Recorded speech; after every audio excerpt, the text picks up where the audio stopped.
I've been working from home for about a year now, and it's been amazing because it's meant that I have more time to exercise, I eat better, I'm saving money, I get to take my dog out twice a day. All around it's been amazing. But after a year of working from home, I still don't think I've quite got it down to a T. So in this video, I'm gonna go through 8 ways to make sure that working from home is as good as it can possibly be. Or to put it another way, I'm gonna make working from home work for you.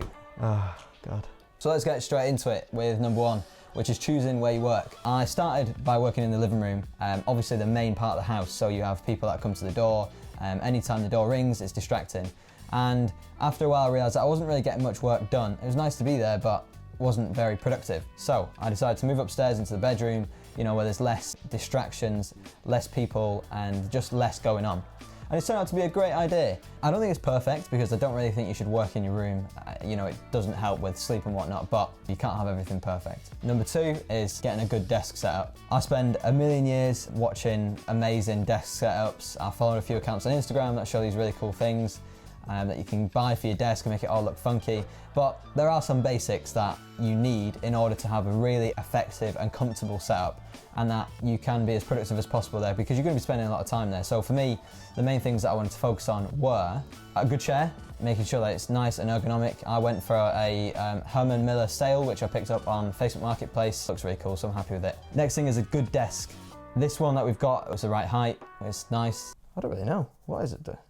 You know, it's a desk. Make sure you've got a good desk, not a cheap one. Nice bit of storage. What's next? Monitor. So for me, absolutely crucial to have a monitor ahead of me. It means that I sit up. I'm so bad for, you know, shoulders coming forward. So sit up nicely, looking at the monitor. It gives me a much bigger screen than my laptop does. It means I can work on 2 screens, it's more colourful. It's just better all around, and I definitely recommend it, especially ones that can go up and down, you can adjust the height. Absolute game changer. Next is a mouse and a keyboard if you're into that. 100% I recommend it. A million times I end up, you know, I've got my laptop in front of me and I'm hunched over the tiny little mouse trackpad. It's not good for you. Then good quality headphones, especially if you're on calls all day, which I definitely am. I realised very quickly that I'm not buying good headphones for myself, I'm buying them for other people because the quality of people's voices through their laptop microphone when they're not using headphones is horrendous. So be selfless, do a good deed, buy some good headphones and save the ears of everybody that you're on calls with all day.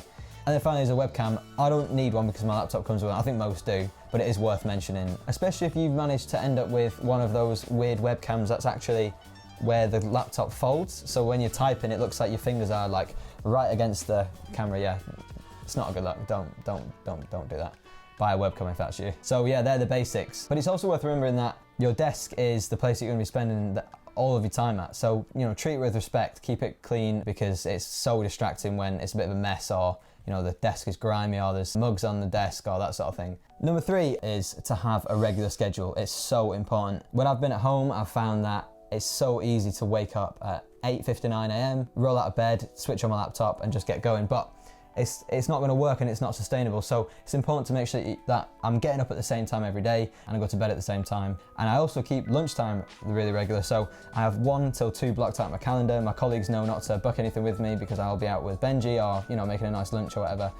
It's really important to me to have that in the middle of the day because it's a great way that I've prevented burnout. It means that I have a nice break during the middle of the day. Really important. One last point to make on this is eating at my desk. I never do it.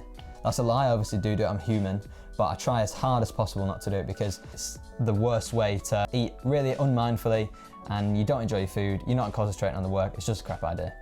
Don't do it. Number 4 is getting ready for work in the same way and finishing work in the same way.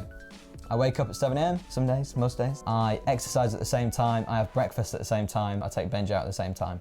I don't, like I said, roll out of bed at 8:59 because it's not a good way to do it. It means that I start work, I'm prepared, I've exercised, I'm healthy, I've eaten, I'm showered, I'm ready to go, and I can put my full energy into working rather than trying to slip away for 10 minutes to eat something or worrying about not exercising. And then it's the same at the end of the day. So I close my laptop, I put it away, which is really important because I work in my bedroom, so it's really important to me to not have the work stuff out. And then I go downstairs, I do maybe some exercise, like I said, I maybe have dinner, and I'm not checking my emails. In the same way that as soon as you walk out the office, you're done with work, it's the same at home. Don't let that work time cut into your home time. It's very important to keep that really distinct. Some people I've heard like to dress up for work. You know, if that's your sort of jam, then go for it. But for me, the greatest pleasure of working from home is wearing a shorts and t-shirt every day. It's a gift that I will appreciate forever. And the other thing to say is that from what I've seen, people like to replace that commute time in the day. which I do understand because commuting is a great time to switch off, like listen to a podcast, read a book or whatever. For me, that's actually walking Benji. It's a great excuse to get out and do a bit of walking. So that might work, that might be a great way to divide up the day, you know, between waking up and starting work and then finishing work and moving into your evening time. So that's the first thought. Before I go to step 5, I'd really like to hear if there's any cool ways that you've made working from home work really well. Any cool little tips or hacks or things that I should be aware of, because I'm always looking to make life as good as possible. So 5 is making the most of my evenings. So of course this starts with not letting work creep into evening time. Working from home can be quite intense. Just like any job, it can be intense, and sometimes you can be so drained from staring at a screen all day that actually, funnily enough, all I want to do is sit on the couch with Benji and just stick the TV on. But it's important to muster up that energy again after sitting down all day, getting outside, doing something productive. For me, it's, you know, working on my email. You can find my email here. It'd be great if you could sign up. Loads of cool insights and just a little bit of writing that I do every week. I really enjoy doing it, and hopefully I'm sure you'll really enjoy reading it as well. So yeah, spend some time on my email and I spend some time doing YouTube. But the point is that I'm just trying to make the most of my evenings instead of finishing work and just going from one screen to another. Number 6 that I've really had to focus on whilst working from home is that now I'm not always surrounded by colleagues and by managers. It's important for me to be as accountable as possible and be really disciplined. I am the most easily distracted person on earth. Literally anything can grab my attention, any excuse to get up and move around. And that's not necessarily a bad thing, but it has been really important for me to do certain things that keep me on track. First one is write a to-do list. To-do lists are amazing. They're by far the best thing you can do for productivity. They are the 8th wonder of the world. I said that first, you can say that to any other people, just don't forget to quote me. I've had to work really hard to avoid distractions. Another good way is by using Pomodoro timers.